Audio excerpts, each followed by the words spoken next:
د جواک ټي وي ډیرو قدرمنو کتونکو ستړي مشه. د جمعې په ورځ په 15 جنوري کال 2023 د ادبي دوستانو مرکه مردان لخوا د زلمی شاعر ارواخاد سلیم ناشاد په هکله یوه تعزیتي غونډه د مرکې په دفتر بینک روډ مردان کې وشوه. یاد دی وي چې سلیم ناشاد صاحب د جنوري په لومبي تاریخ کال 2023 وفات شوی و.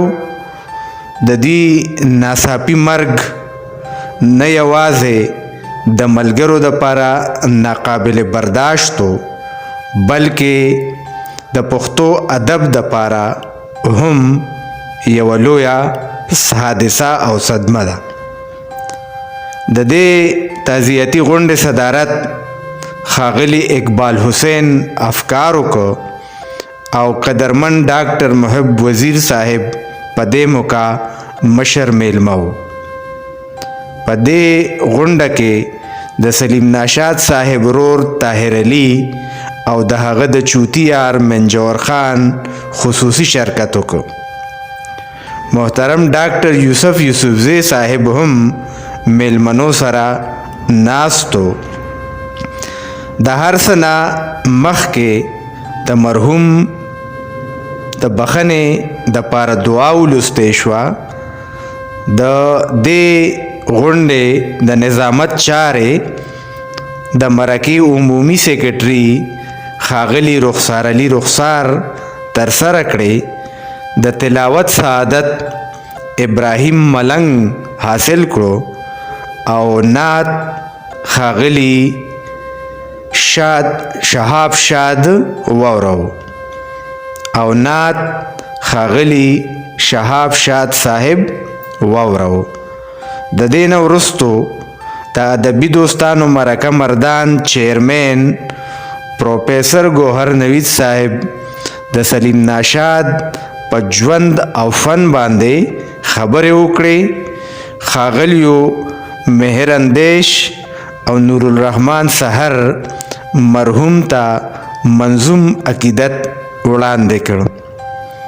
ښاغلیو عبدالرؤف عارف، سلیمان کامل، منیر احمد صابر، ډاکټر یوسف یوسفزی، جنګریز آوان او ښاغلی اکبر هوتی ایډوکیټ مرحوم ته په خپلو تاثراتو کې د عقیدت ګلونه وړاندې کړل. ښاغلی ساحل یوسفزی په مرحوم لیکلې خاکه واوروله. د تقریب مشر میلمه ډاکټر محب وزیر صاحب ناشاد صاحب ته زورور عقیدت پیش کړ. استاد فیض الوهاب فیض صاحب د سلیم ناشاد مرحوم خدمات په درنو ټکو کې وستایل.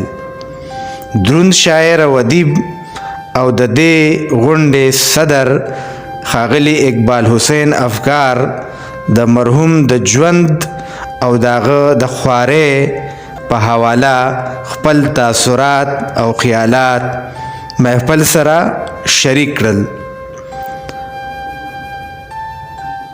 د مردان ادب دپاره د مردان د ادبي ملګرو دپاره او په تیره د ټول پښتو ادب سره وابسته ښاغلو او آغلو دپاره د سلیم ناشاد بې وخته مرګ یوه ډیره لویه صدمه ده. دا ښاغلی هر څومره که په وجود مانده و خو قد یې تر علمه هم لوړو. الله تعالی دې د هغه مغفرت نصیب کړي. ډیره مهرباني کوم.